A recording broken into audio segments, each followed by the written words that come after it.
next up, we've got Michaela Schütt joining us from Siemens. Michaela's got a really, really interesting story to tell about shaping the global ecosystem around talent and how you build on innovation and new technologies in a complex organization. I had a chance to look through this presentation really quickly over the weekend. Looks really, really interesting. I'm really excited to hear from Michaela.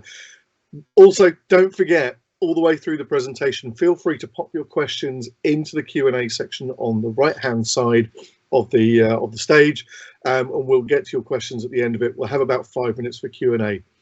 For now, I'm going to hand over to Michaela. So, Michaela, the stage is yours. Thank you. Thanks for having me. And yeah, I'm really excited to talk about the topic of talent ecosystems, share my thoughts, but also hear yours.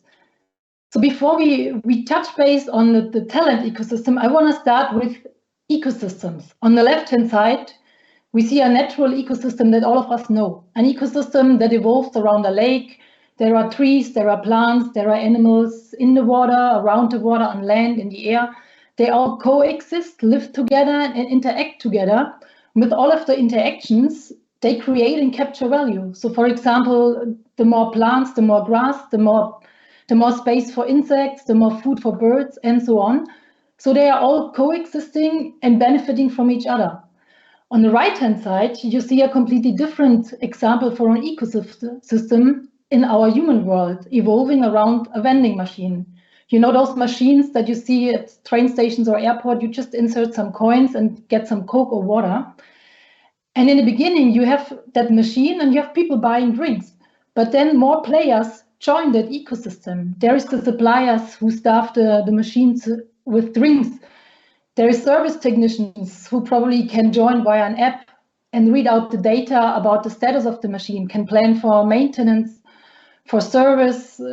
They can automatically connect to suppliers for spare parts to make sure that they arrive at the right place at the right point in time. And many more facilities can join that ecosystem. Probably at some point in time, a payment service provider is joining, so people can pay via credit card. And the more parties join, the more interesting it gets. Because imagine for example, the payment service provider, he could analyze the user behavior to get insights, which drinks are consumed most at which airports or train stations, at which times of the year, from which people, so you can optimize the staffing of such a machine.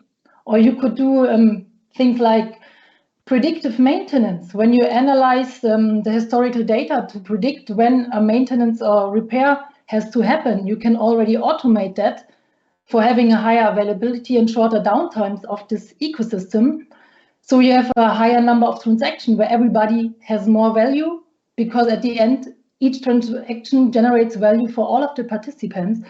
So there's much more things to think about in such an ecosystem, the more people join.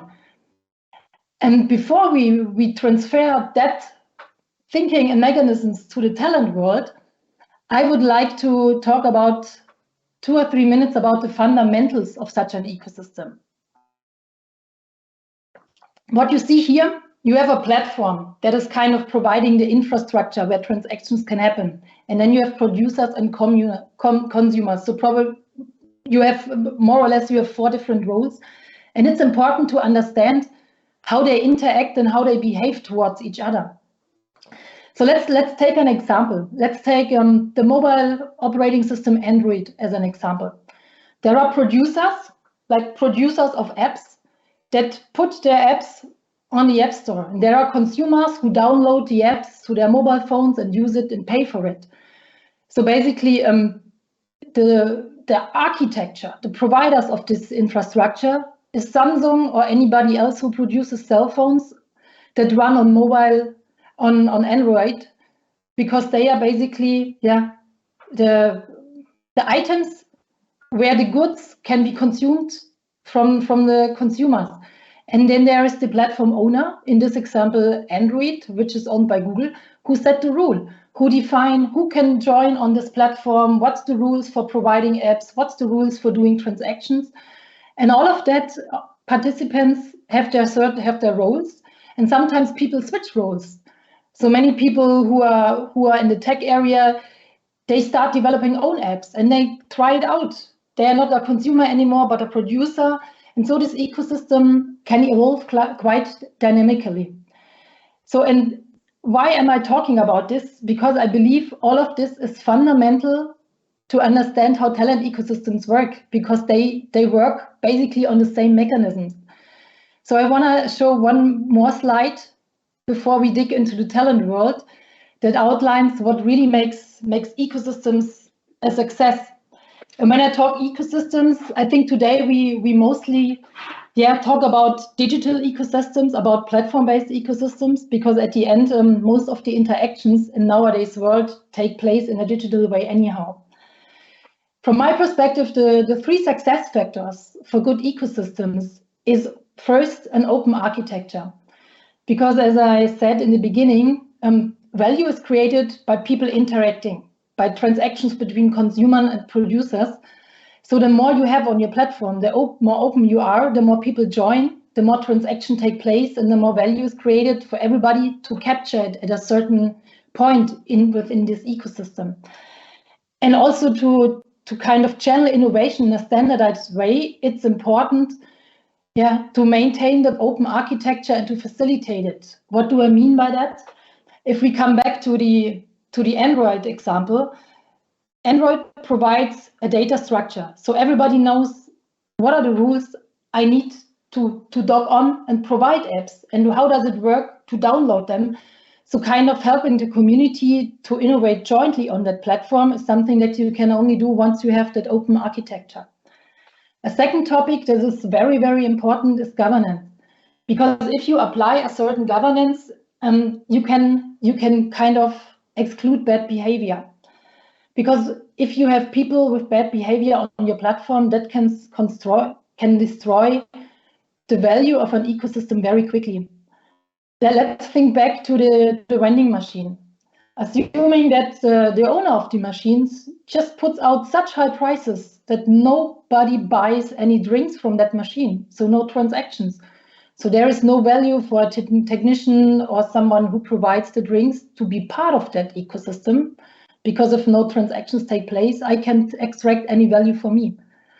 And also in terms of monetarization, the more people join, the more complex the value chain is getting, the more you have to steer about who can get some value out in which step. So it's also important to have some kind of governance over your ecosystem or the ecosystem you are participating in. And the last pillar, I just want to emphasize once more, it's about interactions. So every time an interaction takes place, value is created for one or the other parties. And there, when it comes to interactions, a very, very important aspect in ecosystems is network effects. And forgive me if I stress that example that you probably have heard 1,000 times, which is Uber, a ride-hailing app, but it's still one of the best examples to just explain network effects in a second. So if there are more people joining Uber, demanding a ride, it's so much easier for drivers to get passengers, to make money, so that the benefit they can take out of that ecosystem is much higher. On the other hand, for people, if more drivers are active, it's easier to find a cab. You don't have to wait for ages. So it's much more attractive to join that platform. So it's really, if the one is growing, the other one is growing as well. And then at the end, the number of interactions is increasing, it's scaling. And that works on digital platforms much faster than in traditional businesses. And the value is not only created for the producers and the consumers. If you look at Uber, they earn a hell lot of money without owning one single car. So really maximizing those interactions, the exchange on the platform, is kind of the ultimate goal of an ecosystem. And as I said a minute ago, why is this important? To me, it's really important because I truly believe that those mechanisms that we see in all kinds of ecosystems, they also apply to the talent ecosystem. So let's switch our perspective towards the talent. Why is this relevant of us? As I said, because the same mechanisms apply. And from my perspective, this is even reinforced by the movement we see on the talent market. We see a strong shift towards talent centricity. Not in all talent segments, but in many of the relevant talent segments for us at Siemens. In the past, people applied for us. We had a lot of initiative applications. If we post jobs, there is hell of applications. And in some talent areas, this changes. We see a strong movement towards an attitude of what's in for me. So talents, they want to see what's the benefit once they join us. And it's not only benefit in terms of compensation, it's everything along their journey. It's kind of, what's the cool gig? What's the cool challenge? What would be my impact? What are the people I can work with? Can I learn? How can I proceed in my career? So everything is more or less centering around them. And it's basically something that we see already over the last years. And having this in mind, that it's not that they want to reach out to us to get what they want, but it's rather they expect that everything comes around them. Ecosystems are anyhow evolving around talents and have done so over the last years. And we really have to think about, what role we play, how we interact, and how we shape those ecosystems. And what I would like to share with you is how we go about that within Siemens. And then I would like to share my thoughts on the broader picture afterwards. So what you see here is our talent ecosystem within Siemens. And no surprise, it's centered around the talent, which doesn't mean that there is not other important people participating in that ecosystems, which would be our hiring managers, our recruiters, and basically all the employees in our company. But in the center, it's really about the talent. And what you see on the left-hand side, we do have an open job market. So all the positions that we fill within Siemens can be searched for and are openly visible to our existing workforce, to our employees. They can search. So at the end, in this scenario, hiring managers are kind of the producers and talents are the consumers in that open job market. And of course, the objective also here is have as much as possible transactions and hopefully as much as possible matches. To enhance the dynamic in this ecosystem, we implemented several additional tools and approaches to get more dynamic into that. And that you see on the right-hand side on our talent portal. I would like to start with one fundamental thing, which is the people profile. So everybody within Siemens has a people profile where he or she can just, similar to LinkedIn, and you see the little sticker, quite similar to LinkedIn, who the person is, what skills he or she has, the experience so far, their ambitions, whatever they want to share about themselves. So if you ask why another profile, because there is most people active on LinkedIn anyhow, two answers to that. The first one, we indeed have an interface to LinkedIn. So if someone says, I don't want to do a second one, they can just hit the upload button, and it's a 30-second exercise to have your LinkedIn profile mirrored in your Siemens profile. But the real value add comes in when people add specific information that have relevance for the Siemens population. So if they have been participating in one or the other big projects where Siemens people know about, but they probably wouldn't tell it to the external world. Or if they have undergone any of our potential development programs where people know what to look for and what that means, also not so relevant to the external world. So enriching your CV or your profile with some data relevant for Siemens managers or for Siemens recruiters. Here we see strong network effects. The more people profiles we have, the more managers search them once they have a vacancy or search for just a specific expertise. The more people are addressed by recruiters because they saw the profile, the more people enrich their profile or just create one if they haven't done so. So we see this effects within Siemens. And we link that to several other elements. One is given on the lower right-hand side, the self-tagging. This is something we introduced, I think, 3 years ago. We still call it an experiment.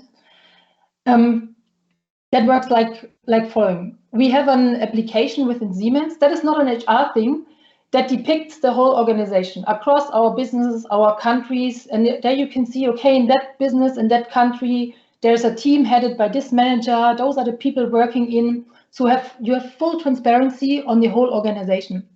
And within that tool, we depict our open vacancies. So whenever people see something, it's not like a position within digital industries, but people can see immediately where exactly is it, what is the team behind it. So it comes very, very transparent and very tangible. And what we put on top is the possibility that everybody can tag him or herself to one of those org boxes. So to make it more tangible, if I'm interested to work with smart infrastructures, with the building technology guys, I could just tag myself, give a little note and tell them, hey, that's who I am, that's what I bring, that's why I believe I could add value in your specific area of business. Could we get in touch and talk about it probably? So there's a notification going to the respective hiring manager, and he or she can check out the people profile, get in touch, have a short chat, see if there probably would be a person that could I add on my pipeline for future vacancies, even if I don't have a vacancy yet. So that's a shift in mindset, talking to people if there is no vacancy yet, but in a world of those changing talent expectations where you have to be close to them before they look for a new job. That's a good mechanism for the talent to build a network and for the managers to build their pipelines. And another step that often follows from such a self-tagging is job shadowing. We encourage everybody to go out regularly and check out if the position they have in mind, what would be the next step in their dream career, is really what they think. So we tell them, hey, go there for a day or two, shadow them, figure out if it's really what you believe, get a feeling what you are probably missing, what you should learn, what you could develop, how you could prepare for such a career step. That's something that we are fostering in terms of also the culture of being transparent and open and reach out and just connect. And that often connects to our My Learning world. We have a big internal learning platform, not only internal content, but also integrating learning elements from LinkedIn Learning, from Coursera, from many others, where people then can build up the skills they figured out they need for their dream step. So this all goes together hand in hand. What you see also on the right-hand side, my strength. What we also learned, the clearer people are on what they want, what they are good at, what are environments where they can thrive, the better they can drive their career and the better they can use all of the elements we provide them on the talent portal. So we partner with an external supplier who offers a very easy kind of assessment where people can figure out, hey, those are my strengths, not in terms of competences, but rather in terms of what comes easy, what gives me energy, and why is other topics for me harder? Why does it cost me energy? To help people reflect on their career and figure out which steps to take. And also for topics like mentoring, it fits in our network because many people state on their profiles, I want to be a mentor or I want to have a mentor. So here you can use the people profiles again to search for someone who has probably certain experience or skills where you believe this would be a helpful mentor to bring me somewhere that I have in mind where I want to drive my career to. We all know that a match on a paper doesn't make a mentorship, but it's a starting point. And we experience that people really benefit from that transparency. And there are several topics where we are investigating in how to bring that to life. One would be in the different shape in an AI-based matching. We are working on a solution where people can upload their CV, and there's an artificial intelligence that understands the CV and proposes best fitting open jobs within Siemens, and not in a way that you say, okay, now you've been a junior something, and now we suggest to become a senior something, but rather understand how someone developed, what skills, and suggest cross-business or cross-function opportunities that would probably not have been on the radar of everybody in a first step. And a gig marketplace, probably something that we investigate in the next step. Let's see. 3 learnings I want to share. We asked people, what do you want? And this was super crazy for us because in the past, we always thought we are the experts. We know what people want. But we took it really serious when developing this talent ecosystem, and they told us it's about transparency. Transparent, otherwise I can't be active. And I want to make myself transparent. Don't hide me in any HR tools, in any lists where I don't know what is happening. That's why we implemented the people profile that is really owned by the employee. No HR data, nothing. And the second thing, they said, make it digital and actionable. So don't provide me a hell lot of stuff where I need an appointment with an HR person or I need a permission. I want easy tools. And whenever I want to get active, I want to be able to do something. And the third one that goes along with the talent centricity, bring it into my daily work. If I spend more time looking for the HR tools than using them, it's not worth. So that's why we integrated that in this organizational tool that people use. Many people use it on a daily basis. So really bring it around the employee. So as I said earlier, transactions is what matters. People finding jobs, making career steps, finding learnings. So within a company, it only has a certain area where it can scale. If we transfer that thinking to the external world, there's much more players. The classic job portals that link between talents and companies, and most of them already evolved far above being a job portal. If you look at LinkedIn, there's LinkedIn Learning, there is the possibilities to form communities, to exchange. There is much more values or more services along the value chain where talents are active. And on the other hand, for an employer, where you could get in touch with talents. And there's so many data generated around talents to understand what they want, why they want it. Look at freelance platforms. Those are probably the ones who know what are training skills, where are they required, what do big companies hire for. And they also know how do talents choose a gig, how must a gig be sized to be cool for a young talent. So there's a lot of insights generated in such an ecosystem where we really have to think about how to participate. And there is a lot of ideas that you could follow as a big company. You could think about opening up your internal learning world to everybody, regardless if they will work for us in the future or not, but showing the trainings on our products, on our Siemens topics, that gives talents already a kind of experience. What's the problems I could solve if I join? How would it look like? So we could think about something like that. We could also think about building up a gig marketplace and open that to the external world. And as I said, then to be the first ones to know what kind of gigs people want and why. So there's a lot of topics you can think about. And I believe we are just at the beginning of this, but it's something that is really important to us to find our spot, how we not only participate in generating value in that ecosystem, but also getting value for us. And I want to end with some more words on this why. And most of them I touched already. I think this experience part is super important because people expect that we bring it to them. They don't come to us and ask for . They just want to have it centered around them. And that's what is possible in a network if you decide to participate in the right points. The topic of targeted positioning and recruiting marketing. We can address target groups very much more differentiated right now than in the past.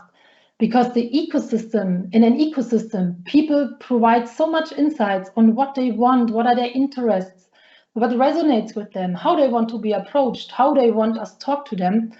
So we can make use of all of those insights to be much more target oriented, because at the end, it's not about reaching more people, it's about reaching the right people with the right messages at the end. And one point that I already stressed several times, I think the value of the data generated in that ecosystem, we haven't yet understood it fully, how much how much insights you can generate to enhance everything you do around the talents.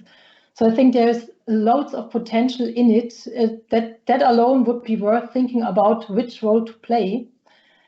And to come to the end, for me, it's not a question whether to participate, but rather how. And all what I shared is just my thoughts. So we are also right in the beginning of thinking about this, what it really means for us and how to act. And I'm super curious to hear your questions and also your thoughts, how you go about that important topic. Awesome. Thank you very much, Michaela. That's really interesting and really good to hear how you're approaching things differently. I love that idea of being candidate-centric rather than being employer-centric. You know, the idea of thinking of how we construct things first is a little bit outdated for all of our organizations. So we have to think how employees react to things and how potential candidates are going to react to things. We're a little bit tight on time, but we had a few questions drop in here, which I'd love to get to. So let's actually jump in with Francia, who is our most consistent question asker so far today. But she's asked, how do you reconcile the requests of employees with the strategy of Siemens? Sorry, I didn't get the first part. Can you come again? Yeah, how do you reconcile the requests of employees, i.e. the things that employees want to do, with the strategy that Siemens has? So, you know, Siemens may want to do something over here, candidates want to do something over here. How do you bring the two together? Yeah, actually, that's a good question, and there's probably two answers to it. The first is really making the business part of recruiting, because we are far away from a time where people say, "Oh, I need a software developer, now bring it to me." They need to be actively part of the network. If I think about the big picture, expert forums like GitHub or Stack Overflow, our managers, our experts, they need to position them as an individual, and with that, us as a company, to get to the right talents. So it must be a team sport between business and managers. And on the other hand, I think it's important to understand what the talents want, and then no, we can't design jobs which we don't have because they want it, but we can learn how to frame it, how to describe our jobs. What's the problem you can solve? What's the cool gig? How do we want to slice it? And what do we also provide in terms of what would be the next step that people can match that to their ambitions and to their expectations. But at the end, there is a certain portion where we don't have the fitting jobs to the talents, and that, I guess, will always be the case. Yeah, absolutely. Final questions. We're running a little bit tight on time. Clara said, how is the ecosystem communicating? Are different systems talking to each other to share the data that's generated?